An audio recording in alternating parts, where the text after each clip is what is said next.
এতদিন ধরে ফেসবুকে ইনস্টাগ্রামে ভিডিও করে কিচ্ছু পেলাম না। টাকা পয়সা তো ওখান থেকে পেলামই না, উপরন্ত নিজে রিচার্জের প্রত্যেক মাসে 600-700 টাকা আমার গেল। তার উপরে পাশাপাশি লোকের, পাশাপাশি চেনা বন্ধু বান্ধব, আত্মীয় স্বজন, গ্রামবাসী, এদের সব কথার জ্বলনে মানে সবাই টেকা দূর দেয়। দেখেছো ওদের বউটা ভিডিও করে, দেখেছো ওদের বউটা ভিডিও করে।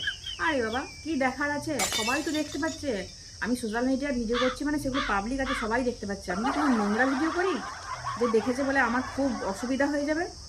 আর তাছাড়া আবার খানিকগুলো লোক আছে যারা শুধুই এসে, এই তুমি টাকা পাও, ওই তুমি টাকা পাও, ওই তুমি টাকা পেয়েছো, ওই তুমি টাকা পেয়েছো। আরে বাবা, টাকা পাইনি। এই কথা বোঝাতে বোঝাতে আমার প্রতিটা দিনের 2-3 ঘন্টা চলে যায় যে আমি ফেসবুকে বা ইনস্টাগ্রামে ভিডিও করে কোনো টাকা পয়সা পাইনি। কপাল।